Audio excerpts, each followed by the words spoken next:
What's going on, everyone? Welcome back to another episode of Taylor Cut Tutorials.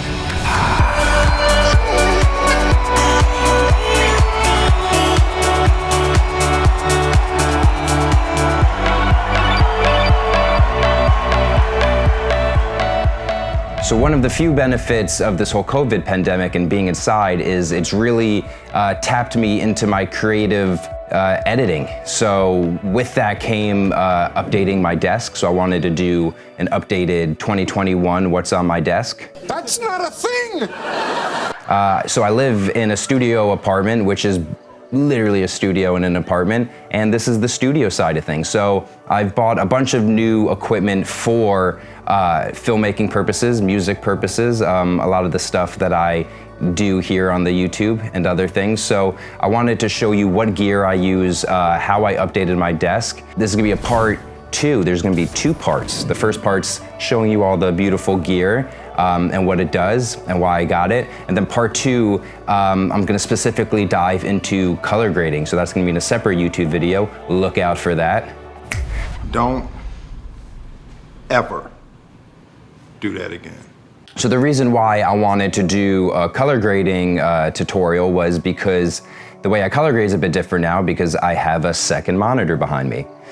This monitor is provided by ViewSonic. It is the model 2785. It is 4K and it's 14-bit. Other than that, the cool thing is it can be connected through USB-C, which is the port of choice on my iMac Pro, which I used to edit. The reason why I decided to get a second monitor were for two reasons. The first reason, more space.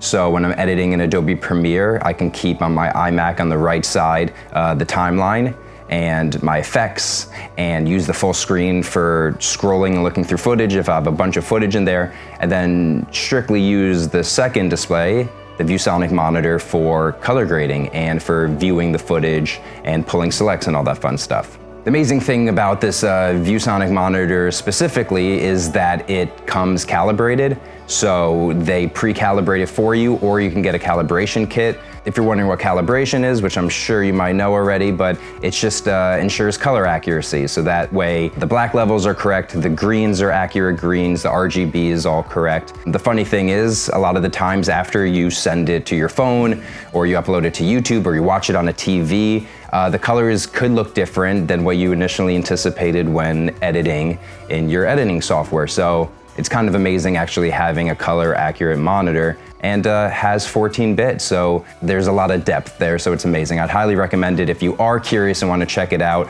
I'm gonna include the link to purchase this specific monitor in the description, as well as all of the different gear that I'm gonna talk about today. So the first thing is obviously the monitor. That's amazing for the visual aspects, but a lot of the additions that I made are not just visual, they're audio specific. So what you might be noticing is this lovely microphone right here. This is the Shure SM7B. I'm sure you've seen it, no pun intended, a lot in other videos. It's used a lot for podcasts. You can record instruments and different things on it. You can even sing into it. And I know a lot of live recordings of music uses this microphone. I use it more specifically for voiceovers. In the color grading video you will see that I upload later, I'll use this for all the voiceover and the ADR. If I wanted to not use this lav mic, which is how we're recording the audio right now, I can just bada bing, bada boom, and just talk. But it's a little weirder because I like sitting upright and talking directly to you. But I use this a lot when doing voiceovers, and if I'm screen recording, I'll just speak right into it, and it's awesome. It's all being fed into the Apollo Twin. And the Apollo Twin is called Twin because it has two XLR inputs. So running into the Apollo Twin, I have the Shure microphone, but then I also have, for singing purposes, a Bronner NR140, and that's also being fed into the Apollo Twin. So I have two microphones running into it. Amazing thing about the Apollo Twin is you can toggle between the different mics, and then this knob here will allow you to change the input gain of the microphone or your studio monitors. So that's another big addition I added to the desk, are these studio monitors for sound mixing purposes. I really wanted to get monitor speakers that were amazing, not only for mixing and mastering music, which is a thing I'm going to be doing a lot more of now, but also to get a louder, more complete, full sound when mixing sound effects and scores and making the films and the TV shows and all the fun stuff that we do in here. In case you're wondering what model computer I edit on, this is an iMac Pro. Spec-wise for this computer, it's the 2.3 gigahertz 18-core Intel Xenon W. And memory-wise is the 128 gigabyte DDR4. Another integral piece that you may notice if you've watched videos before is this chair. I really wanted to get an ergonomic chair because editing, you sit for a long period of time. So this specific chair is the Spieltek 400 gaming chair. I ordered this off of B&H.com if you're interested in getting it, but it's awesome. I mean, you can adjust your arms. Actually, I keep this one more to the left because that's how I type, and I keep this one just straight because that's for the mouse.